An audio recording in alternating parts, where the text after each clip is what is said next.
선생님들 안녕하세요. 61번부터 또 70번까지 나가 보도록 할게요. 자, 지역사회 정신건강사업 1차 예방을 목적으로 하는 것은 1차 예방이기 때문에요. 보통 보통 어떤 질병이 발생하기 전에요. 예방적으로 하는 것들 고르시면 되겠죠. 그래서 여기서 정답은요. 자, 지역주민 대상 정신질환자 인식 개선 캠페인, 교육 같은 것들도 되고요. 보건교육 같은 거 특히 이렇게 기억을 해주시면 되고요. 그 다음에요. 한번 또 보도록 할게요. 자살 시도자 응급개입, 더 큰 손상을 막기 위해서요. 우리 정신장애 빠른 발견 이나 신속한 치료, 급성으로 인해 발생하는 그 상황들을 중재시키는 것들이거든요. 그래서 이런 것들은 2차에 들어가게 되고, 여기도 똑같아요. 검사, 조기 치료한다 이런 것들요. 2차 예방, 재활과 관련되는 것들 뭐예요? 복귀 프로그램 이런 것들은 3차에 들어가게 되죠. 자, 그 다음에 다른 것들도 중요한 거 몇 개 보도록 할 건데요. 여기에 보면요. 우리 이거는 노인 쪽에서 나올 수 있는 것들 한번 볼게요. 우리가 노인 학대와 관련해서요. 학대 신고 어디로 하죠? 기억해주면 좋아요. 네, 노인보호 전문기관에 하거든요. 그럼 아동학대는요? 이거는 노인과 관련된 건 노인간호에 나오는 거고요. 아동과 관련된 거는 당연히 아동간호에 나오는데, 네, 아동보호 전문기관이에요. 그러면 우리 학대 종류들도 당연히 알겠죠? 때리는 거, 신체적 학대. 그 다음에 뭔가 폭언을 하거나요, 무시하고 이런 것들은 정서적 학대, 방치한다 라고 해서 방임 같은 것들도 있어요. 자, 근데요, 이제 노인이 스스로 자살을 생각한다, 나 스스로를 방치하는 거거든요. 그래서 이런 것들은 만약에 학대로 들어가면 자기 방임 같은 걸로도 들어갈 수가 있겠죠. 자, 그 다음에요, 2번도 볼 건데요. 청소년 대상 정신건강 선별검사. 학교에서요, 특히 정신건강 실태조사 같은 거 할 때, 학교에서 정신건강 실태조사 같은 거 할 때 학생들한테 정서, 행동발달 검사 같은 거 하거든요. 하는 이유, 가장 큰 이유가 뭐예요? 그쵸, 정신질환 학생을 조기 발견한다. 이런 것들 기억을 같이 해주시고요. 자, 그러면 정신건강 실태조사는 얼마나 자주 하는데요? 제가 웬만한 실태조사는 3년이 많다고 했거든요. 간호조무사 선생님 취업 실태 3년마다 신고하죠. 그리고 또 의료인의 취업 실태도 3년마다 신고하고, 구강건강 실태 조사도 3년마다 해요. 다만 제가 예외가 있다. 그게 요거였어요. 몇 년? 그쵸. 5년마다 한다고 했었잖아요. 정신건강 실태조사도 5년, 정신건강과 관련해서 책도 출간하거든요. 백서 발간도 5년, 기본계획, 종합계획 같은 것들도 5년이라고 했었죠. 자, 그럼 이런 거 해야 하는 사람은 당연히 누구예요? 그쵸, 보건복지부 장관이었어요. 같이 기억을 해주시고요. 자, 그 다음에 여기에 보면 정신장애다라고 하는 것들이 나오게 되는데, 우리 정신질환자요. 정신질환자. 의료인의 결격 사유에 해당이 되죠. 의료인 될 수가 없죠. 자, 그리고 이런 것도 있어요. 정신질환자 부양할 수 있는 부양자로, 정신질환자를 부양하지 못하는 사람들이 있잖아요. 근데 보호자가 될 수 없는 사람. 그러면 거기에는 피안정 후견인, 피성년 후견인 이런 말들도 있고요. 미성년자도 당연히 안 되고요. 대신 피성년 후견인, 피안정 후견인이 없다가 다시 그 권리를 회복했다라고 해서 복권된 자, 이런 사람들은 보호자 될 수 있다고 했습니다. 자, 그 다음에요. 여기에 보면, 자, 알코올 중독자. 자, 이거 우리 술을 싫어했는데 내가 이렇게 알코올 중독이 된 것은 네 탓이야. 탓이라고 하는 거 뭐였어요? 남 탓하는 거. 그쵸, 우리 앞에서 배웠잖아요. 투사라고 했던 것들도 기억을 해주시고요. 자, 그리고 우리 그냥 넘어가기 전에요. 우리 정신건강과 관련돼서요. 몇 개 이제 질환들이 있잖아요. 특히 PTSD 온다고 하는 거. 이거 PTSD 뭐예요? 그죠? 외상후 스트레스 장애라고 해서 내가 예전에 안 좋거나 위협적인 안 좋은 그런 상황들을 겪었어요. 사고를 당했거나 그런 것들을 내가 반복적으로 악몽을 통해서 외상을 경험하고 재경험하는 외상후 스트레스 장애, PTSD 같은 것도 있고, 보통 불안장애가 6개월 이상 만성적으로 범불안장애라고 해서 불안 초조함 같은 증상이 6개월 이상 지속되는 범불안장애 같은 것들도 있죠. 자, 62번 한번 보도록 할게요. 다음에 해당하는 정신재활 프로그램은 이라고 해서 퇴원 후에 환자들이 서로의 고통을 이해하고 경험을 공유하는 모임. 그래서 술 끊는 거, 단주 모임, 도박 모임, 약 끊자 하는 단약 모임들이 있어요. 자기의 경험을 이야기한다라고 해가지고 우리 자조 집단이라고 하거든요. 정답은 이거 고르시면 되고요. 그 외에 또 몇 개 보도록 할게요. 자, 사례 관리는요. 우리 문제 해결 방식이기는 한데 누구 중심의, 그쵸, 대상자 중심의 문제 해결 방식이고요. 우리가요, 사람마다 필요한 욕구가 다 다르잖아요. 필요한 욕구가 다 다르죠. 그래서 대상자의 욕구에 따른 우리 문제 해결 방식이라고 생각하시면 되고, 이런 사례 관리 같은 게 등장한 이유 자체도요, 너무 이 욕구들이 다양하잖아요, 사람마다. 그렇기 때문에 우리 등장했다라고 보시면 되고요. 자, 그 다음 직업재활 같은 경우는요, 우리 이런 정신질환자라고 하더라도 취업의 기회를 제공한다, 이런 말들 나오면요, 직업재활로 또 들어갈 수가 있습니다. 거주지 재활은요, 말 그대로 거주지가 무슨 뜻이죠? 거주하는 곳이라는 말이잖아요.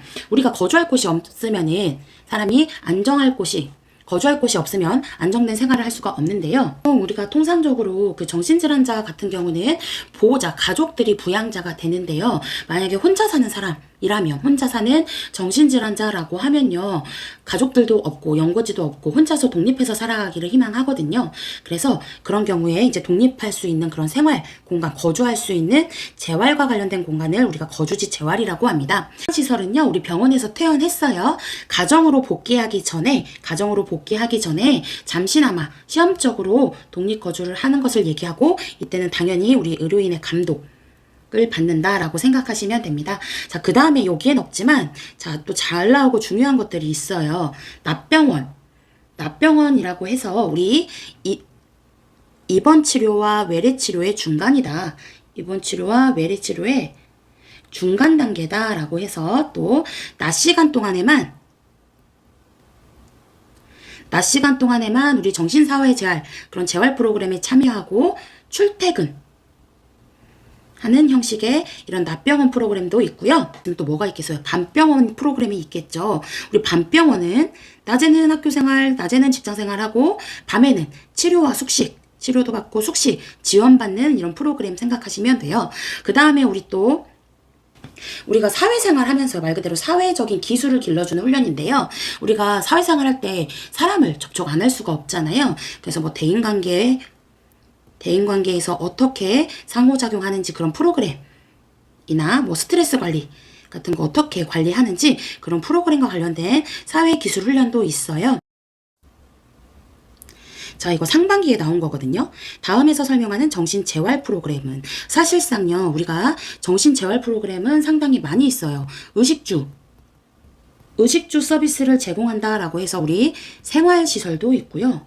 그 다음에 직업활동, 사회생활 할 수 있도록 도와주는 우리 재활훈련시설도 있고, 그 다음에요, 우리 이제 그 외에 생산물 판매 시설도 있고, 중독자 재활시설도 있고, 종합시설도 있고, 굉장히 많죠. 직업재활도 있고, 아까 얘기했던 거주지 재활 같은 것들도 있잖아요. 그래서 상당히 많이 있지만, 여기에 보면요, 일상생활을 영위해 나가는데 필요한 기술을 제공할 수 있고요. 여기 대인관계, 스트레스 관리 교육이 대표적이다. 우리 사회생활 하려면 이런 기술들 필요하다라고 얘기했었죠. 그래서 상반기에 나왔던 사회기술훈련 정답으로 고르면 되고, 여기 보기에 나왔던 자조집단이 이번 시험에 아까 나왔었죠. 단주모임 이런 것들 나왔었어요. 자, 작년 상반기 하반기 문제도 볼게요. 간호조무사의 가정방문 활동의 목적. 간호조무사 선생님 몇 년 하면 할 수 있다고 했어요? 3년, 간호사는 2년, 치과 위생사도 할 수 있다 라고 얘기를 했었고요. 당연히 이런 거는 정답 맞추라고 주는 거잖아요. 가족을 단위로 한 건강관리 문제가 되고 정답으로 고를 수가 있고요. 보건소 방문건강관리 사업에 대한 내용으로 옳은 거, 이거는 하반기에 나왔던 건데, 보건소는 제가 그동안에 수십 번 반복을 했잖아요. 대표적인 지방보건조직이면서 지역보건법에 근거하고요. 설치기준 시군구에 설치하니까 임용권자가 시군구 청장이다라고 얘기도 했었고요. 1차 보건의료 제공하기도 하고요. 그 다음에 감시 두 군데서 받는다고 했어요. 보건복지부, 기술지도는 보건복지부, 행정안전부는 인력 예산 이런 쪽에서 두 군데서 나눠져 있다 보니까 다원적이다, 이원적이다 라고도 얘기를 했었죠. 정답은 5번 취약계층을 중점 대상으로 서비스 제공한다. 정답 고르시면 되겠습니다. 자, 64번 노인장기 요양보험의 방문간호에 대한 설명으로 옳은 것은, 이게 어렵게 느껴지지만 사실상 굉장히 쉽거든요. 정답은 1번 방문간호는 장기요양보험의 재가급여 서비스에 해당한다. 자, 정답은 일단 1번이고요. 설명해 드릴게요. 자, 간호조무사는 방문간호 기관의 시설장이 될 수 없고요. 간호조무사는 직접 방문간호 지시서 발급할 수 없고, 방문간호 몇 년 해야 할 수 있어요? 그쵸? 3년, 2년은 간호사라고 얘기했었고요. 고혈압으로 신체활동이 어려운 60세 남자는 방문간호 서비스를 받을 수가 없습니다. 자, 설명을 해드릴게요. 들어가기 전에 제가 우리나라의 4대 보험, 5대 보험, 공공부조 반드시 기억을 하라고 했어요. 자, 우리나라에서는 이제 사회보험이라고 하는 게 있잖아요. 그래서 우리 4대 보험이 뭐가 있어요? 4대 보험 물어보면 제가 이런 식으로 같이 외우면 편해요. 국민, 건강하게 우리 산채로 고국으로 돌아갑시다 라고 해서 건강보험, 산재보험, 이거는 산업재해 보상보험 얘기하는 거예요.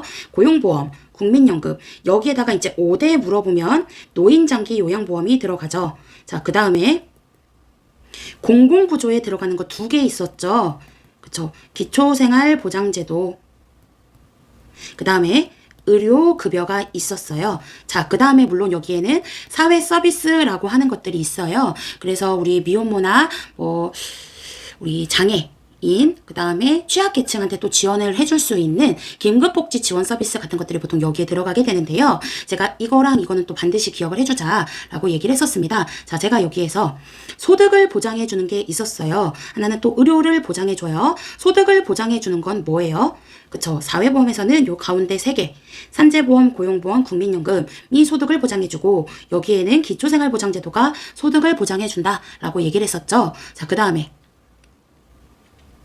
의료를 보장해주는 건 당연히 국민건강보험, 그 다음에 산재보험, 노인장기요양보험, 공공에서는 의료급여가 의료를 보장해준다라고 했어요. 이거 반드시 기억을 하시고요. 자, 그럼요. 노인장기요양보험 따라서 또 가보도록 할게요. 자, 노인장기요양보험은요. 노인 몇 살?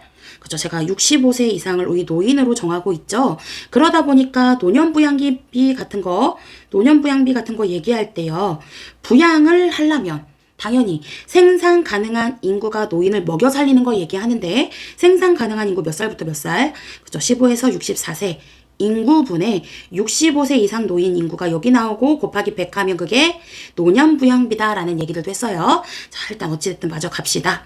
65세가 안 되더라도요. 노인장기 요양 받을 수 있는 사람들이 있어요. 제가 그래서 수업 때도 얘기를 했었는데 대표적으로 치매, 중풍, 뇌졸중이라고 하는 거, 파킨슨은 기억하고 있으면 좋아요. 이 질환은 나이가 65세 안 되더라도 신청할 수가 있거든요. 그러다 보니까 다음 중 노인장기요양보험 신청할 수 있는 대상자로 옳은 것은 우리가 1번부터 5번까지 중에서 고르는 거잖아요. 이 질환들은 나이 기준이 안 돼도 신청할 수가 있다 보니까 이 번호 중에서 이 질환들 먼저 찾으라고 제가 얘기를 했었죠.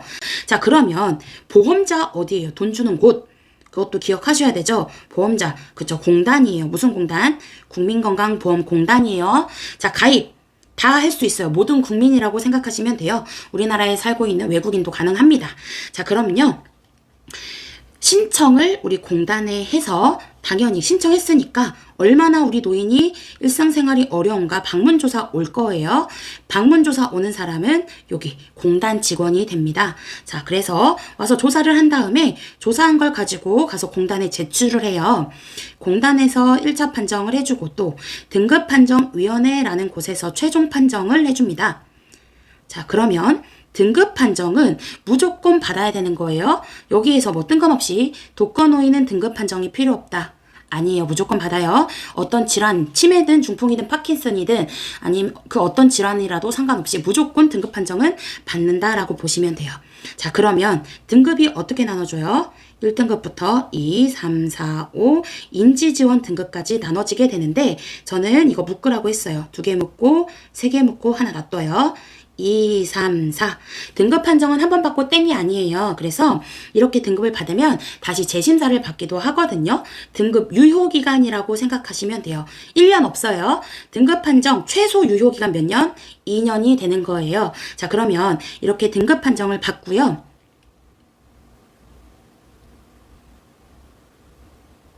이런 등급 판정을 받으면 일반적으로 가정에서 제공한다라고 해서 재가급여가 있고 시설에서 제공한다 해서 시설급여가 있고 이거 의료시설급여를 이야기해요. 그 다음에 이런 재가나 시설이나 이런 거 받지 못하는 사람이 받을 수 있다라고 해서 특별연금 급여가 들어가게 돼요. 자, 그래서 장기요양급여는 재가와 시설과 특별연금 급여로 나누어지게 되는데 현재 특별연금 급여에는 가족요양비만 포함되어 있습니다. 자, 그 다음에요. 특히 이 재가에 들어가는 놈을 제가 기억을 하자라고 했어요. 수업 받을 때도 우리 올해 3월 상반기 시험 준비하면서도 선생님들이랑 같이 모의고사 나갔을 때 재가랑 시설은 확실하게 기억하자라고 우리 얘기를 했었거든요. 그래서 확실하게 알고 있던 선생님들은 이번 상반기 63번 문제도 다 맞췄거든요. 자, 방문자 들어가는 게 3개가 있어요. 방문 요양, 방문 목욕, 방문 간호. 아까 1번 문제가 뭐였냐면 앞에서 풀었던 올해 64번 1번 문제. 방문 간호는 장기 요양 보험에 재가급여에 포함된다. 맞습니다. 방문자 들어가는 3개가 있고 그 다음에 하루 중에 일정 시간을 제공하는 하루가 어떻게 나눠져 있어요? 그죠? 주간, 야간 나눠져 있잖아요. 하루 중에 일정 시간 제공하는 주야간 서비스가 있고 일정 시간이 있으면 일정 기간도 물어봐요. 단기 서비스가 있고 복지용구를 이용해서 도움 주는 기타 재가급여가 있거든요. 이런 놈들은 다 재가급여에 들어간다라고 보시면 돼요. 일반적으로요. 재가급여가 비쌀까요? 시설이 비쌀까요? 그쵸. 종합적인 서비스를 받을 수 있는 시설이 당연히 비쌀 거거든요. 이런 놈들 본인 부담금이 15%예요. 시설은 20%. 자, 제가 확실하게 아신 선생님들은 시설 2개도 아셔야 돼요. 의료시설 서비스를 이야기하는데요. 내용은 똑같고 노인 요양시설이랑 노인 요양 공동생활 가정이 들어가거든요. 가정 여기다 밑에다 쓸게요. 노인요양 공동생활 가정. 가정이 작은 의미다 보니까 시설 입소라고 하더라도 가정과 같은 친숙한 주거 여건과 비슷하다라고 하면 보통 이게 정답이고요. 입소자도 사람 수도 9명 아래. 5명에서 9명이고요. 노인요양시설은 10명 이상을 얘기를 합니다. 자, 그래서 이런 내용들은 반드시 기억을 해주시고요.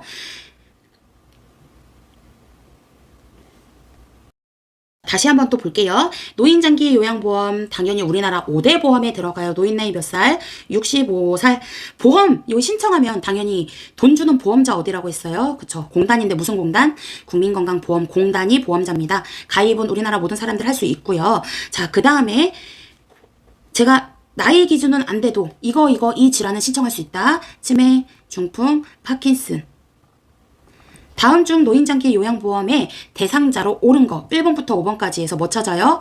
이런 질환 먼저 찾으라고 했어요. 왜? 40살이어도 신청할 수 있고 50살이어도 신청할 수 있다고 했으니까 65살 아니어도 신청할 수가 있다고 했죠. 자, 그러면 얘는 제가 아까 방문간호는 재가에 들어가는 놈 뭐뭐 있어요? 다시 정리. 방문자 들어가는 거 3개. 방문요양, 목욕설비 갖추고 이용하는 방문목욕, 우리 방문간호 라고 하는 거 반드시 또 이런 재가급여에 포함된다. 하루 중에 일정 시간 제공하는 주야간 센터가 있고요. 일정 기간 단기 복지 물품 같은 거 이용하는 기타 재가급여. 이놈들은 다 재가예요. 본인 부담금 몇 프로? 15. 시설은 몇 프로? 20% 기억을 해주시고요. 상반기, 하반기 문제도 보도록 할게요. 상반기, 하반기 문제. 장기 요양 3등급 판정을 3등급은 중요하지가 않아요. 그리고 사실상 저는 선생님들한테 각각의 몇 등급이 점수가 어떻게 나눠져 있는지 절대 외우라고 안 하거든요. 다만 일단 볼게요. 3등급, 등급이 총 몇 등급으로 나눠지는지는 알아야 돼요. 1, 2, 3, 4, 5 인지지원 등급으로 나눠지죠. 제가 묶으라고 했어요. 2 이렇게 3개 묶고 그러면 얘가 2, 3, 4 그대로 하나씩 올라가요. 최소 유효기간이 2년이다 라고 얘기했었죠. 그러면 제가 이런 것도 얘기했잖아요. 노인장기 요양보험 받으려면 등급 판정은 무조건 받아야 된다.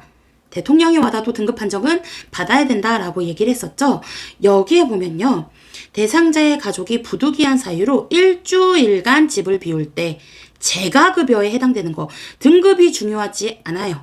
일주일간 집을 비울 때 재가 단기로 들어가죠. 정답은 이거. 엄청 쉬워요. 그리고 여기에 보면요. 만약에 하루 중에 일정 시간 돌본다 하면 정답은 주야간이 돼요. 자, 방문간호 어디에 들어가는 서비스예요? 그쵸? 재가에 들어간다라고 우리 열심히 지금까지 했죠. 간호사, 방문간호사, 뭐 방문간호조무사 우리가 할 수가 있고요. 당연히. 자, 그 다음에 여기에 나온 노인요양시설과 노인요양 공동생활 가정은 시설 서비스예요. 특히 무슨 시설?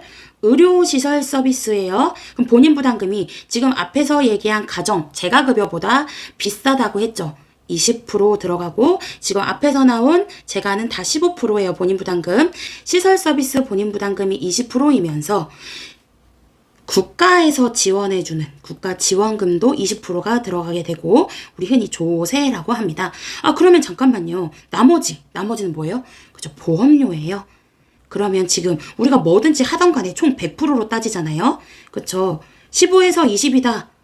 15에서 20 본인 부담금, 15는 제가, 20은 시설.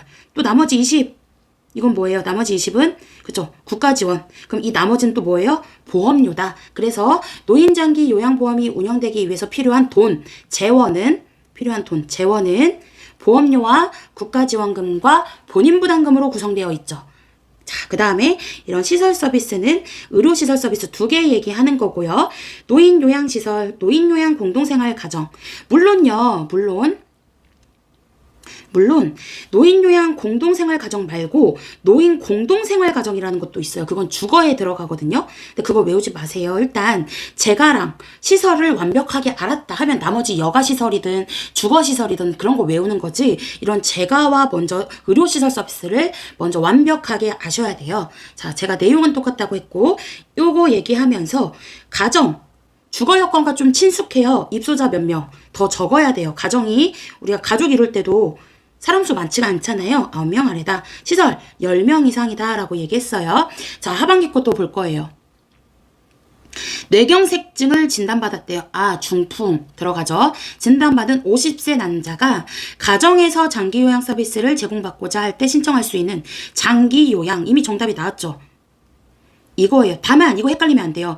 돈을 주는 이 보험자는 국민건강보험공단이 맞아요. 그쵸? 여기 보험자 공단, 국민건강보험공단 맞는데 그렇다고 해서 이 보험이 국민건강보험은 아니에요. 자, 그리고 여기에서도 보면 가정에서 받는다. 당연히 뭐 골라요? 그쵸? 4번 고르는 거예요. 4번 고르는 겁니다. 15번 한번 볼게요. 의료법상 간호조무사 최초로 자격을 받은 후부터 몇 년마다 그 실태와 취업 상황을 누구에게 신고해야 하는가 이런 거 틀리면 안 되죠. 당연히 몇 년마다 보고해요. 그쵸? 3년. 그 다음에 보건복지부 장관한테 신고하는 거죠. 의료인 면허 주는 사람이면서 간호조무사 면허 주는 사람이라고 얘기했어요. 그 다음에 면허 취소하는 사람이기도 하고요. 의료인, 의료법상 의료인의 간호조무사 들어가요? 안 들어가요? 안 들어간다고 했죠. 치, 한, 조, 간 들어가잖아요. 의사, 치과의사, 한의사, 조산사, 간호사, 간호조무사 선생님은 들어가지는 않는다. 다만 이런 면허 주는 법, 어느 법에 준해서 주냐고 하면 당연히 이런 의료법 적용을 받는 거고요. 그 다음에 이런 거 있었잖아요. 제가 웬만한 실태조사, 의료인 취업 실태조사 현황 보고도 3년, 간호조무사도 3년, 구강보건 실태조사도 3년. 다만 예외인 실태가 뭐였어요? 5년이었던 거. 그쵸? 정신건강 실태. 조사 5년마다 한다. 정신건강과 관련된 책 백서 발간 5년마다 누가 보건복지부 장관이 한다라고도 얘기했었죠. 자, 그 외에 이제 몇 개 좀 보도록 할게요. 여기에 보면요. 1년 뭐 있어요? 그쵸? 우리 간호조무사 선생님 보수교육 매년 있었죠. 몇 시간? 8시간. 그 다음에 이런 것도 있어요. 결핵 예방법. 그 결핵관리법에도 보면요. 결핵과 관련된 그 법에서 결핵검진 같은 것도 매년 받게 되고요. 그 다음에 이런 매년 제가 얘기하면서 아, 우리 매달도 있고 매주도 있고 매일도 있었잖아요. 기억나시나요? 특히 매달 뭐 있어요? 유방암 자가검진 같은 거 생리 끝나고 그쵸? 월경 끝나고 2에서 7일경 유방이 부드러워지는 시기에 자가검진한다. 자, 매주 뭐 기억나요? 그쵸? 환경보건 쪽 우리 수질오염 쪽에서 분변 수질오염의 지표가 되는 대장균 검사 얼마나 자주? 일주일에 한 번 매주 한다 했던 거 기억하시죠? 매일은 물론 많이 있죠. 세균 증식 할 수 있어서 가습기 청소 같은 거 매일 한다. 그 다음에요. 우리 동정맥류, 진동감, 찌릿찌릿하고 진동 느껴져야 정상이잖아요. 느껴지지 않으면 막힌 건데 얼마나 자주 체크? 매일 체크한다. 그리고 우리 아동간호에서요. 신생아 황달 때문에 우리 빌리루빈 테스트 얼마나 자주? 매일 검사한다. 또 기억하셔야 돼요. 자, 그 다음에요. 우리 여기 보면 보건복지부 장관이 당연히 하는 일들은 굉장히 많죠. 시장군수구청장님이 하는 일도 굉장히 많잖아요.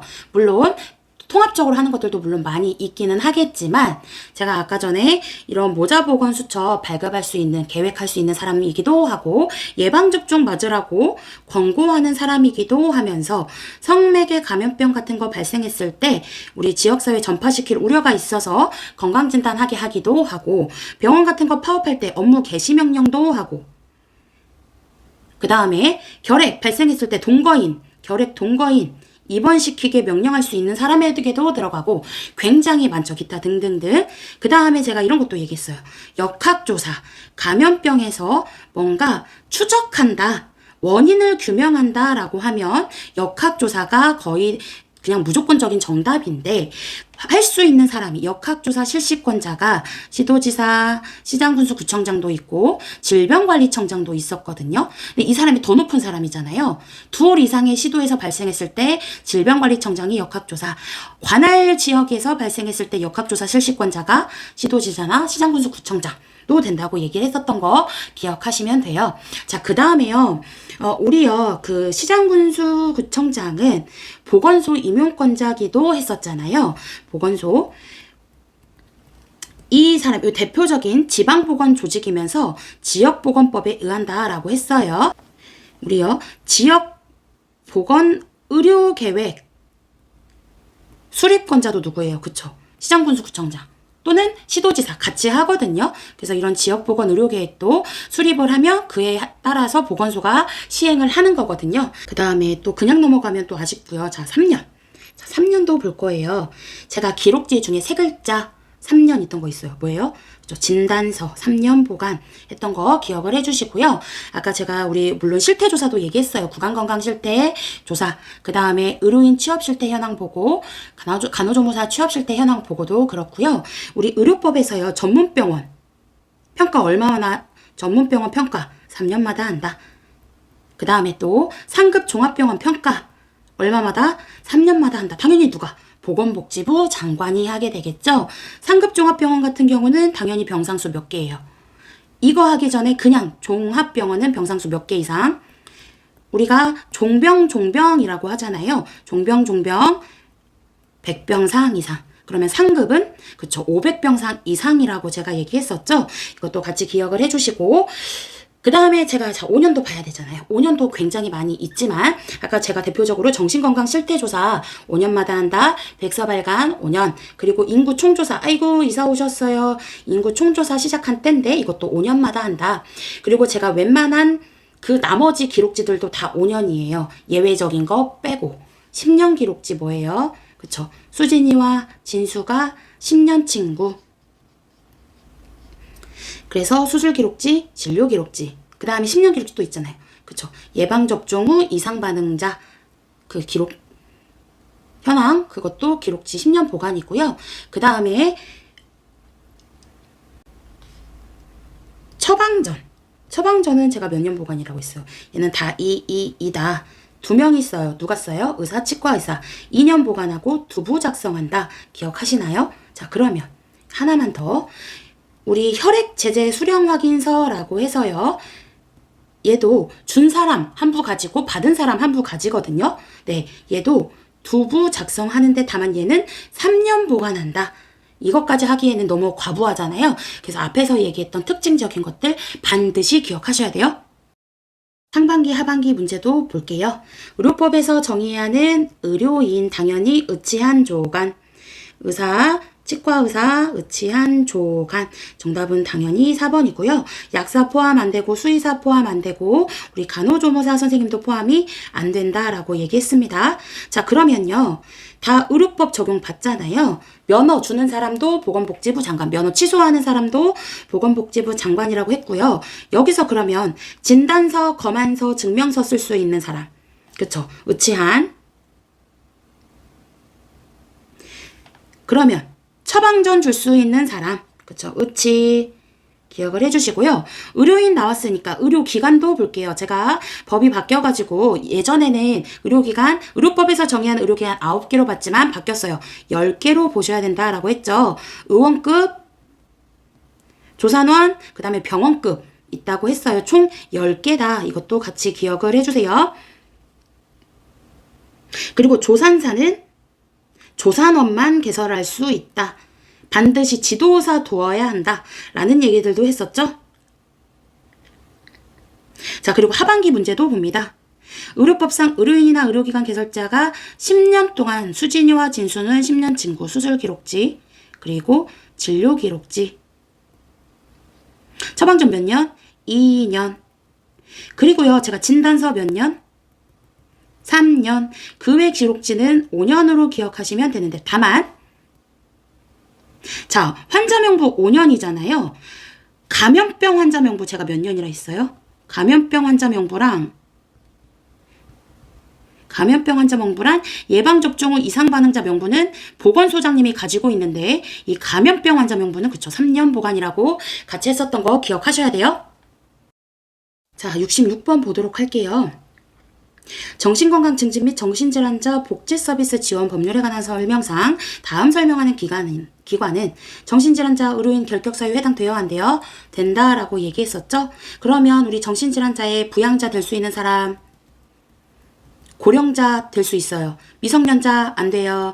피성전 후견인, 피안정 후견인 다 안 돼요. 말이 좀 어렵잖아요. 내 스스로도 돌보지 못하는 사람이라고 보시면 돼요. 그냥 편하게. 자, 그리고 대신 복권된 사람, 복권 당첨이 아니라 권리가 회복된 사람, 이런 사람은 부양자 될 수 있다라고 제가 얘기했었죠. 자, 국가 또는 지방자치단체가 설치 운영하는 기관으로 정신건강증진시설, 사회복지시설, 그 다음에 어쩌고 저쩌고 한 복지 서비스 지원 사업을 한다. 정답은 4번. 정신건강복지센터고요. 여기서는 문제 안에 정답이 있어요.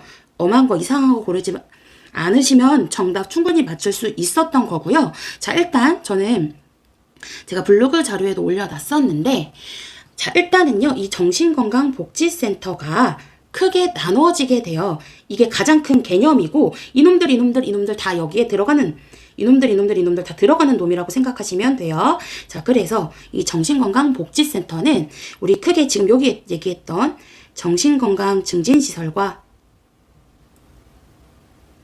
그 다음에 여기 밑에 뭐 사회복지시설, 여기 뭐 복지지원사업 이런 것들로 나누게 되는데, 특히 이 정신건강증진시설이 또 나눠져요. 그게 하나가 1번의 정신의료기관,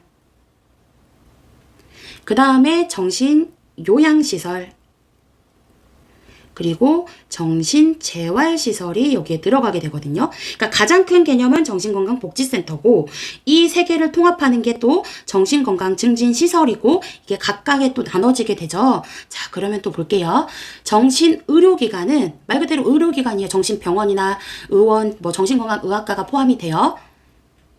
그 다음에 정신요양시설은 요양이라는 말 나오면 돼요. 정신질환자를 입원시켜 뭐 요양 서비스를 제공한다. 이런 말. 재활, 뭐 훈련, 뭐 생활지도 한다. 그래서 또 여기에는 이런 정신재활시설은 또 나눠지게 되거든요. 여기에 뭐 생활시설, 의식주 제공하는, 그 다음에 뭐 재활훈련시설 같은 것들이 있어요. 자, 그러면 제가 표로 만들어 놓은 것도 한번 볼게요. 자, 지금 제가 블로그에서 캡처해가지고 가져온 건데 화질이 조금 깨져서 죄송해요. 정신건강복지센터가 가장 큰 개념이고, 이게 또 나눠지게 되는데, 특히 정신건강증진시설 안에 의료기관, 요양시설, 재활시설이 들어가게 되고 각각의 내용들이 들어가게 됩니다. 자, 그리고 그냥 넘어가기 아쉬우니까 제가 아까 이거 3개가 이런 정신건강증진시설에 들어간다고 했는데요. 정신건강증진시설 이런 것들도 보건복지부 장관이 평가 안 하면 엉망으로 할 수 있잖아요. 평가 얼마나 자주 해요? 그쵸, 3년마다 한다. 우리 아까 의료법에서 상급 종합병원 지정받아서도 평가 3년마다 하고, 전문병원 같은 것들도 보건복지부 평가 3년마다 한다라고 보시면 됩니다. 자, 이게요, 작년 상반기 문제거든요. 어때요? 정답이요, 올해 상반기 문제랑 정답이 똑같아요. 지역사회 서비스 기관 정신건강복지센터가 정답이 됩니다. 하반기 문제도 볼 거예요. 그래서 여기서 한번 2번의 종류 물어봤거든요. 자, 정신질환자로 추정되는 사람으로서 어쩌고 저쩌고 급박해서 시간적 여유가 없을 때 의사와 경찰 간의 동의를 받아서 입원시킬 수 있다. 의사와 경찰관의 동의를 받아서 정신의료기관에 입원 의뢰할 수 있다. 이거 응급입원 얘기하는 거죠. 그러면 의사와 경찰관의 동의를 받아서 입원시킬 때 이런 의뢰를 받으면 입원시킬 수 있는 사람은 당연히 그쵸, 정신의료기관의 장이라고도 얘기했어요. 자, 그 다음에 또 응급입원 며칠, 공휴일을 포함하고 제외하고 그쵸, 공휴일을 제외하고 3일의 기간 내에 한다라는 얘기도 했었죠.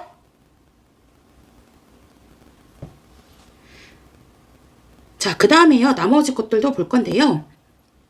동의 입원은 보호자 한 명이라고 생각하시고 자의 입원은 내가 알아서 입원한 거예요. 정신질환자가 알아서 입원한 거거든요. 자, 특히 자의 입원 같은 경우는 내가 퇴원 원해요. 퇴원 신청한 경우에는 언제 퇴원시켜요? 그쵸, 지체 없이 퇴원시킨다. 퇴원 원하지 않더라도 이 정신의료기관의 장이 자의 입원한 사람한테 물어봐요. 얼마나 자주. 그쵸, 2개월마다 퇴원할 의사가 있는지 물어본다 라고도 했어요. 자, 오른쪽도 볼 거예요.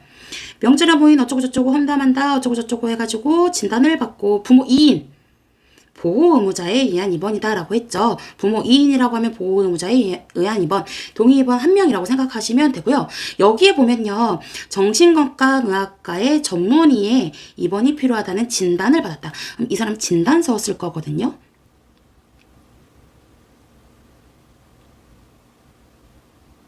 진단서, 검안서, 증명서 줄 수 있는 사람은 제가 뭐라고 했죠? 이런 전문이 될 수 있는 사람이라고 생각하면 돼요. 그쵸? 의치한, 의사, 치과 의사, 한의사, 진단서 몇 년 보관, 3년 보관이라고도 얘기했었죠? 그래서 이런 것들도 같이 기억을 해주세요. 아, 그 다음에요, 우리 이 정신건강과 관련해서요. 아까 제가 정신건강 예방의 날 몇 월 며칠, 그쵸? 10월 12일 또 있었고요. 우리 정신건강 전문 요원 될 수 있는 사람도 있잖아요. 하나 더 추가됐으니까, 이번에 하나 추가됐으니까 아셔야 되잖아요. 간사, 임작, 정신건강 전문 요원 될 수 있는 사람, 간호사, 정신건강 사회복지사, 임상심리사, 작업치료사 또 기억을 해주시고, 정신건강 이런 의료기관에 일하는 사람들 같은 경우는요, 우리 보수교육도 받고 인권교육도 받죠. 인권교육 몇 시간? 인사 4시간. 보수교육은 우리 간호조무사 선생님 보수교육 8시간 더 해보세요. 그쵸, 12시간. 이런 것들도 같이 기억을 해주시고요. 그 다음에 우리 그 정신질환자가 받을 수 있는 특수치료 같은 거 있어요. 그래서 뭐 전기충격요법, 그 다음에 정신외과요법, 마취하에 하는 우리 최면요법 같은 경우는 특수치료에 해당된다. 당연히 동의 받아야 되고요. 자, 우리 67번 한번 보도록 할게요. 결핵은 무조건 나온다고 생각하시면 되잖아요. 워낙 중요해서 다른 파트들 중에서도 나왔죠. 자, 임상적, 방사선학적, 조직학적 소견상 결핵인 것 같아요. 여러 가지 증상들도 있고요. 근데 이제 결핵균 검사에서 검사 대기 중이라고 생각하시면 돼요. 검사 대기 중. 검사 대기 타고 있어요. 검사 대기 타는 중. 여러 가지 정황상 결핵은 맞는 것 같은데 아직 양성으로 확인 안 됐다. 의심된다. 결핵 의사 환자가 정답이 됩니다. 자, 그 다음에요. 이제 나머지 중에서 특히 전염성 결핵 환자도 볼게요. 우리 전염시킬 수가 있는 거예요. 그래서 결핵균 검사에서 자, 이 결핵 의사 환자에서 만약에 결핵균 검사, 가래 검사 나갔어요. 근데 양성 나왔대요. 그러면 전염성 결핵 환자가 되는 거예요. 그래서 결핵균 검사에서 양성이 나왔다. 전염력이 있다. 타인에게 전염시킬 수 있는 결핵 환자다라고 보시면 되고요. 잠복 결핵 같은 경우는요. 숨어 있는 거죠. 우리 대상자가, 감염자가 너무 면역력이 좋은 거예요. 그래서 우리 의심은 되는데 결핵균에 감염되어 있는데 결핵균에 감염되어는 있지만 질병을 일으키지 않는 상태를 이야기를 하거든요. 그리고 또 결핵균 검사에서 음성입니다. 그래서 이 정도만 아셔도 충분하고요. 결핵과 관련된 거는 제가 결핵 한 장짜리로도 정리를 해놨어요. 왜요? 워낙 중요하니까. 자, 결핵 여기 특히 활동성 결핵이라고 해서 다른 사람한테 전파력이 높은 그런 활동성 결핵 쓸 수 있는 마스크, N95 마스크 같은 것도 있었고요. 우리 결핵 환자한테서 나오는 객담 뭐 이런 분비물은 어떤 거 했었죠? 소각 처리한다 라는 얘기도 했고 소각소독법은 위생적인 방법이기는 하지만 환경에는 좋지 않다. 다이옥신 이런 것들도 얘기했었죠. 그 다음에 결핵 예방의 날 제가 결심은 3일은 가자. 3 양옆에 2랑 4 있어요. 3월 24일이 결핵 예방의 날이다 라고도 얘기했었고요. 그 다음에 우리요 병원 의료기관에 소속된 의사가 환자를 확인을 했어요. 결핵을. 그러면 누구한테 먼저 보고해요? 그쵸? 의료기관 장한테 신고한다. 그럼 이 의료기관 장은 다시 누구한테 신고? 저 보건소에 신고한다. 그러면 의료기관에 소속되지 않은 의사나 그런 사람들은 보건소에 바로 신고한다 라고도 얘기했었고, 우리나라 같은 경우는 이런 결핵의 유병률 높은 이유가 뭐죠? 국민들의 무관심도 있고 시설 같은 곳에 입원을 오래 하는 것들도 문제가 있죠. 그 다음에 뭐 결핵에 걸린 소 뭐 이런 것들 얘기하면서 제가 우유 저온살균한다 이런 얘기들도 했었죠. 물론 예방접종 주사도 저온살균한다 라고도 했고, 결핵 예방접종 주사 BCG 몇 cc 0.1cc 피내 주사도 반드시 기억을 해주시고요. 가족 중에 결핵이 있다. 가장 먼저 맞아야 되는 거 BCG. 다만 이런 말 없으면 그쵸, 비형 간염 했던 것들 또 반복해봐요. 제가 비비크림 바르고 그 다음에 DTP 2개월 간격 맞는 거 나와주고, 폴리오 맞아주고, 그 다음에 12개월 MMR 맞고, 수두 맞고, 일본 내염 A형 간염도 얘기했었죠. 자, 그 다음에 결핵약 중에서 끝까지 먹어야 하는 약 해가지고 끝까지 먹자 1위화 해가지고 이소니아지드, 리팜피신도 있어요. 특히 이소니아지드는 비타민, 말초신경염, B6, 피리독신이랑 먹는다라는 얘기도 했었고, 그 다음에 여기 청신경장애 유발할 수 있다. 스트랩토마이신, 난청, 청신경장애 유발할 수 있다. 청신경은 몇 번 내신경? 8번 내신경도 얘기했었죠. 자, 그 다음에요. 이런 결핵약들은 다양하게 약을 많이 써요. 이유 뭐예요? 그쵸? 내성. 부작용 줄이기 위해서다라는 얘기도 했었고요. 그 다음에 얘 진단, 감염 여부 확인하기 위해서 PPD 트베르클린 테스트 할 수 있죠. 얼마 동안 하는 거예요? 그쵸? 72시간 동안 해보는 거잖아요. 3일 동안. 자, 그럼 경결이 얼마 이상이면 양성? 그쵸? 1cm. 같은 말 많이 잘 보셔야 돼요. 10mm면 양성이다 라고 보는 거죠. 만약에 음성 나왔어요. 그럼 그때 필요한 건 예방접종이다 라고 얘기를 했었고, 양성이다. 그때 또 그 이후에 할 엑스레이도 있었고 그 이후에 할 객담 검사도 있었습니다. 지금 이거와 관련된 건 제가 결핵 한 장 정리로도 넣어놨어요. 자, 작년 상반기, 하반기도 볼게요. 발생을 계속 감시할 필요가 있어 발생 또는 유행 시 24시간 이내 신고하는 거. 격리라는 말은 따로 없잖아요. 3급 곤란라는 거예요. 24시간이라고 해놓고 격리 있으면 이거는 당연히 2급이고요. 자, 또 나머지 보도록 할게요. 탄저, 패스트 얘네는 다 1급. 연성화감은 뭐예요? 대표적인 성매개 질환이거든요. 그래서 제가 필수 예방접종 4급에요. 사람 유두종 바이러스가 들어가는데 같이 야, 그 정치인 정치도 못하는데 연임한데 큰일 났다 해가지고 연성화감 임질 클라미디아가 성매개 질환으로 들어가는 4급이라고 얘기를 했었죠. 쯔쯔가무시 정답은 얘예요. 자, 쯔쯔가무시 뭐에 물린 거죠? 그쵸, 진드기. 그러면 같이 진드기 조심하자라고 해가지고 중증 혈소판 감소증, 중증 열성 혈소판 감소증 같은 것도 진드기 조심해야 하는 거고요. 신종 인플루엔자는 1급입니다. 그냥 인플루엔자는 4급이라고 했어요. 아직도 필수 안 해오신 선생님들 안 됩니다. 자, 그리고요, 여기도 한번 볼게요. 감염병 환자가 발생한 경우에 추적한다. 원인을 규명한다. 무조건 역학조사예요. 자, 그리고요, 이거 실시권자, 질병관리청장, 그 다음에 시도지사나 시장군수구청장이 되는데요. 시도지사, 그 다음에 시장군수구청장. 근데 이 관할 지역에서 한다 라는 말 하면 이 사람들 골라요. 둘 이상의 시도다. 더 높은 사람. 질병관리청장 고르는 거예요. 자, 작년 상반기, 하반기 문제도 볼게요. 전염성 결핵 환자에 대해서 말 그대로 전염력이 있는 거예요. 접개법이나 업무에 종사하는 것을 일시 제한할 수 있다. 당연히 정답이 시장군수, 구청장 고르시면 되고요. 그 다음에 신고는 당연히 어디예요? 보건소장, 보건소에 신고한다라고 보시면 됩니다. 그 다음에요, 여기 오른쪽에 보면 의료기관의 장, 결핵 환자의 진단을 보고받은 의료기관의 장은 누구한테 신고? 그쵸? 여기 관할 보건소장. 보건소장님은 감염병 환자 명부도 가지고 있고 예방접종 후 이상 반응자 명부도 가지고 있다고 했죠? 이것도 기억해 주시고, 자, 그거랑 헷갈리시면 안 돼요. 학교에서 감염병 생겼다. 이런 결핵 생겼대요. 학교에서도. 그때도 보건소장, 보건소에 신고한다라고 생각하시면 돼요. 다만 등교를 거부하게 할 수 있는 사람, 이거는 학교장 되는 거예요. 59번도 한번 보도록 할게요. 이거는 무조건 맞아야 되는 거잖아요. 자, 관할 보건소를 통해서 필수 예방접종에 들어가는 거, 이것도 아직도 기억 못하시는 선생님들은 무조건 암기, 저 같은 경우는 1, 2로 또 나눠서 찍었고 자료도 만들어놔서 드린다고 했습니다. 그래서 당연히 뭐예요? 홍역이죠. 홍역의 예방접종 이름 뭐뭐 들어가요? MMR 뭐뭐 들어가요?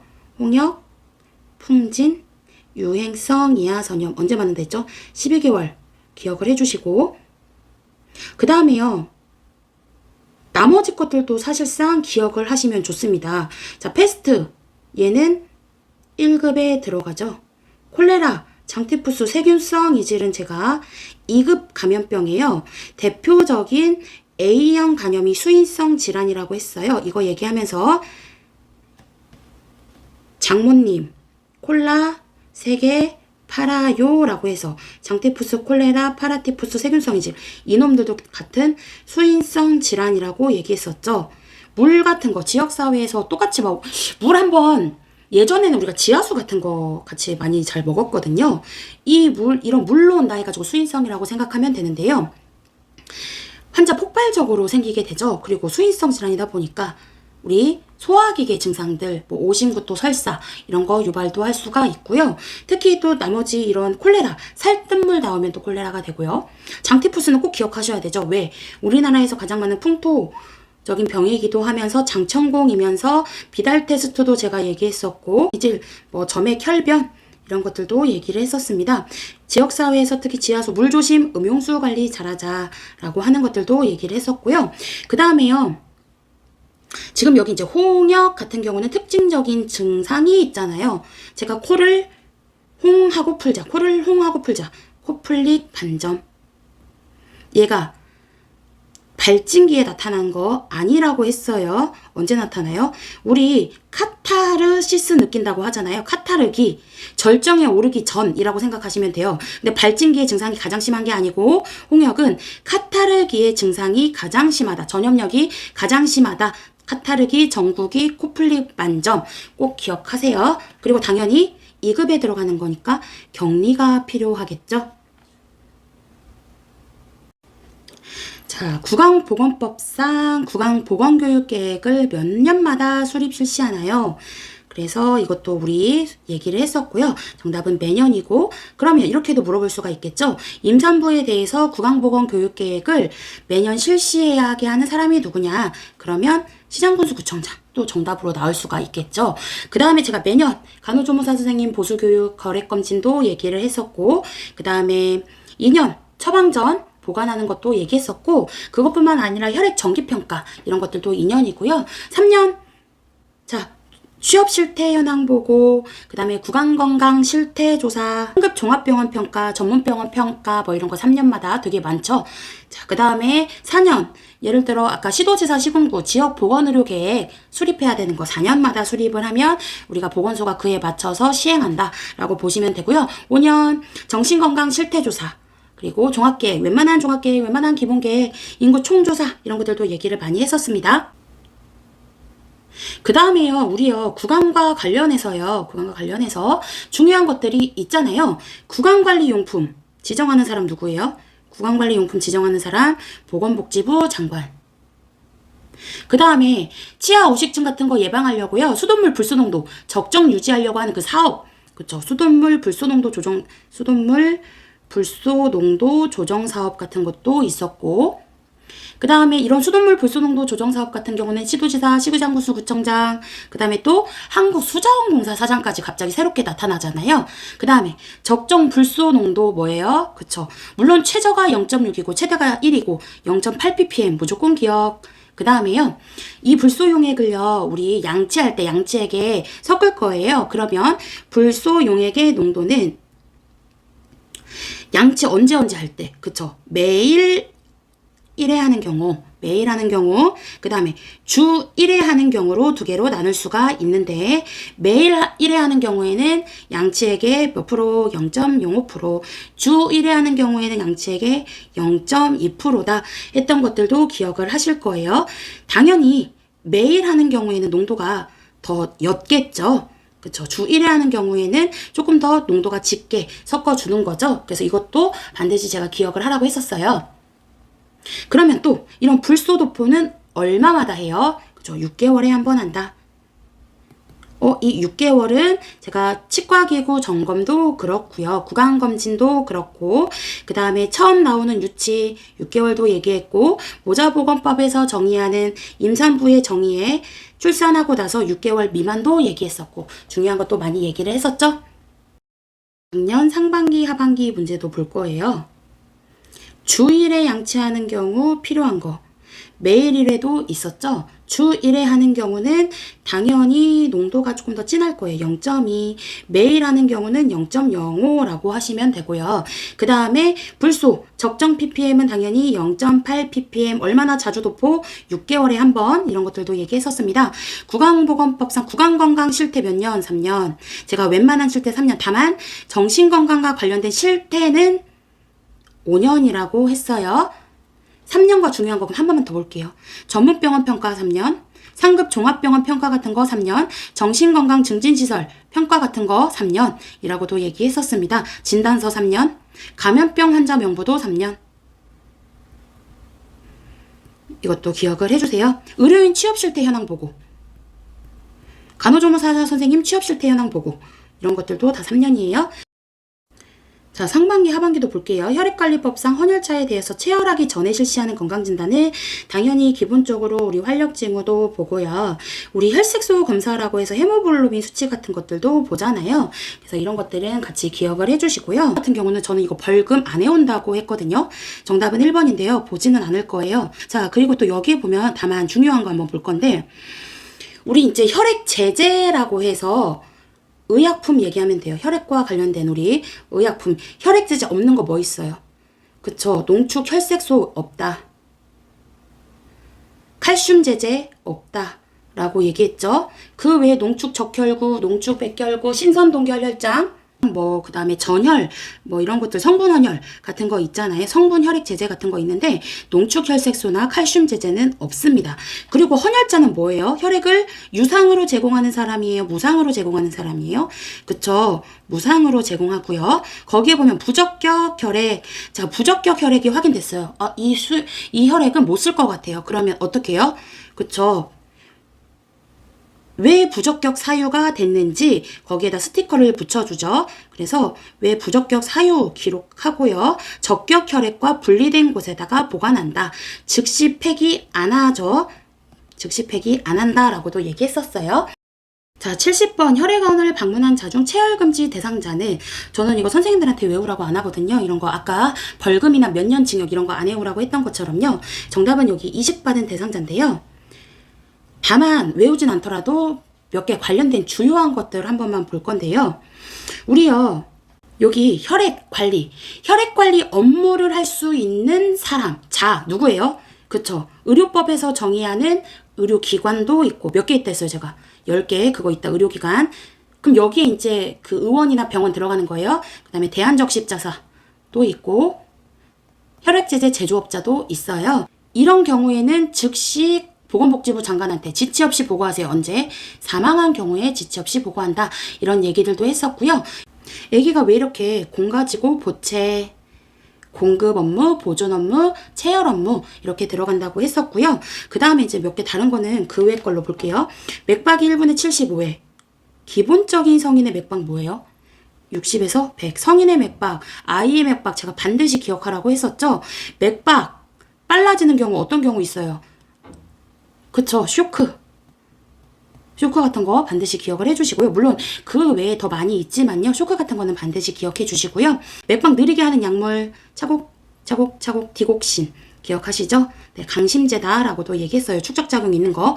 아스피린 기억하셔야 돼요. 왜요? 얘는 해열 진통 소염제면서 항응고제잖아요. 그러니까 출혈 경향이 높아지겠죠?